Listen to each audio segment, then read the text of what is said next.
জয় গৌর, জয় নিতাই। আজ 23শে চৈত্র 1432 ও 7ই এপ্রিল 2026 মঙ্গলবার। আজ আমি শ্রী চৈতন্য চরিতামৃত পাঠ করছি। আজ আমি পাঠ করছি শ্রী চৈতন্য চরিতামৃতের মধ্যলীলা প্রথম খণ্ড, ত্রয়োদশ অধ্যায়।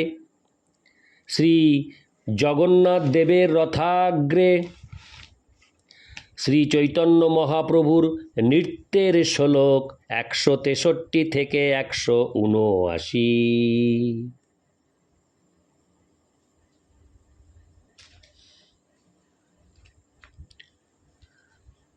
হরে কৃষ্ণ। শ্লোক: হরে কৃষ্ণ কৃষ্ণ কৃষ্ণ হরে হরে, হরে রাম রাম রাম হরে হরে। শ্লোক 163। স্বরূপ গোসাঙ্গীর ভাগ্য না যায় বর্ণন, প্রভুতে আবিষ্ট যার কায় বাক্য মন। শ্লোকার্থ: স্বরূপ দামোদর গোস্বামীর সৌভাগ্যের কথা কেউ ভাষায় বর্ণনা করতে পারেন না, কেননা তার দেহ, মন এবং বাক্য শ্রী চৈতন্য মহাপ্রভুর সেবায় আবিষ্ট ছিল। ইতি শ্লোক 163। শ্লোক 164।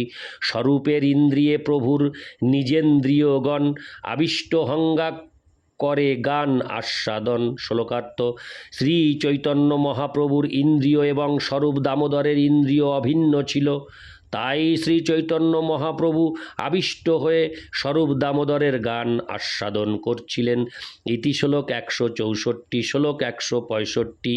ভাবের আবেশে কভু ভূমিতে বসিয়া তর্জনীতে ভূমে লিখে অধোমুখ হঙ্গা। শ্লোকার্থ: শ্রী চৈতন্য মহাপ্রভু কখনো ভূমিতে বসে অধোমুখ হয়ে তার তর্জনী দিয়ে ভূমিতে লিখছিলেন। ইতি শ্লোক 165। শ্লোক 166। অঙ্গুলিতে ক্ষত হবে জানি দামোদর, ভয়ে নিজ করে নিবারয়ে প্রভু কর। শ্লোকার্থ: এইভাবে লেখার ফলে মহাপ্রভুর অঙ্গুলি ক্ষত হবে জেনে স্বরূপ দামোদর তার নিজের হাত দিয়ে তাকে নিবারণ করছিলেন। ইতি শ্লোক 166। শ্লোক 167। প্রভুর ভাবানুরূপ স্বরূপের গান, যবে সেই রস তাহা করে মূর্তিমান। শ্লোকার্থ: শ্রী চৈতন্য মহাপ্রভুর ভাব অনুসারে স্বরূপ দামোদর গান গাইছিলেন। মহাপ্রভুর যখন যে ভাবের উদয় হতো স্বরূপ দামোদরের ঠিক হরে কৃষ্ণ স্বরূপ দামোদরের তখন ঠিক তদ্রূপ গানের মাধ্যমে সেই রস মূর্ত হয়ে উঠছিল।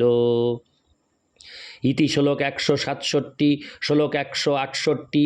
শ্রী জগন্নাথের দেখে শ্রীমুখ কমল, তাহার উপর সুন্দর নয়ন যুগল।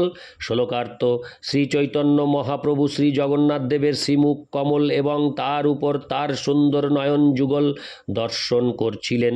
ইতি শ্লোক 168। শ্লোক 169। সূর্যের কিরণে মুখ করে ঝলমল, মাল্য বস্ত্র দিব্য অলঙ্কার পরিমল। শ্লোকার্থ: শ্রী জগন্নাথ দেবের শ্রী অঙ্গ ফুলের মালা, সুন্দর বস্ত্র, দিব্য অলঙ্কার এবং সুগন্ধের দ্বারা সুসজ্জিত ছিল এবং তার মুখমণ্ডল সূর্যের কিরণে ঝলমল করছিল। ইতি শ্লোক 169। শ্লোক 170। প্রভুর হৃদয়ে আনন্দ সিন্ধু উথলিল, উন্মাদ ঝঞ্ঝা বাত তৎক্ষণে উঠিল। শ্লোকার্থ: শ্রী চৈতন্য মহাপ্রভুর হৃদয়ে আনন্দের সিন্ধু উদ্বেলিত হল এবং তখন প্রবল ঝড়ের মতো দিব্য উন্মাদনার লক্ষণগুলি তার মধ্যে দেখা দিল। ইতি শ্লোক 170। শ্লোক 171। আনন্দোন্মাদে উঠায় ভাবের তরঙ্গ, নানা ভাব সৈন্যে উপজিল যুদ্ধরঙ্গ। শ্লোকার্থ: আনন্দ উন্মাদনায় ভাবের তরঙ্গ উঠতে লাগলো এবং বিবিধ ভাবসমূহ সৈন্যের হরে কৃষ্ণ সৈন্যের মতো পরস্পরের সাথে যুদ্ধ করতে লাগলো। ইতি শ্লোক 171। শ্লোক 172। ভাবোদয় ভাবশান্তি সন্ধি সাবল্য, সঞ্চারী সাত্ত্বিক স্থায়ী স্বভাব প্রাবল্য। শ্লোকার্থ: ভাবের লক্ষণগুলি বর্ধিত হতে লাগল। এইভাবে ভাবের উদয়, ভাবের শান্তি, সন্ধি, সাবল্য, সঞ্চারী, সাত্ত্বিক ও স্থায়ী ভাবসমূহের প্রাবল্য দেখা দিল। ইতি শ্লোক 172, শ্লোক 173। প্রভুর শরীর যেন শুদ্ধ হেমাচল, ভাব পুষ্প দ্রুম তাহে পুষ্পিত সকল। শ্লোকার্থ: শ্রী চৈতন্য মহাপ্রভুর শরীর যেন এক অপ্রাকৃত সুবর্ণ পর্বত এবং তাতে ভাবরূপ পুষ্প বৃক্ষ সমূহ পুষ্পিত হয়ে প্রকাশিত হয়েছিল। ইতি শ্লোক 173, শ্লোক 174। দেখিতে আকর্ষয়ে সবার চিত্ত মন, প্রেমামৃত বৃষ্টে প্রভু সিঞ্চে সবার মন।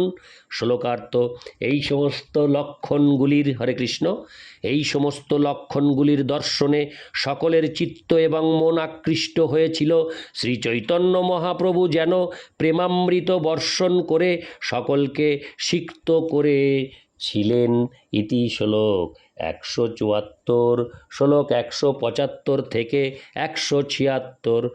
জগন্নাথ সেবক যত, রাজপাত্রগণ, যাত্রিক লোক, নীলাচলবাসী যতজন, প্রভুর নিত্য প্রেম দেখি হয় চমৎকার। হরে কৃষ্ণ। কৃষ্ণ প্রেম উছলিল হৃদয়ে সবার।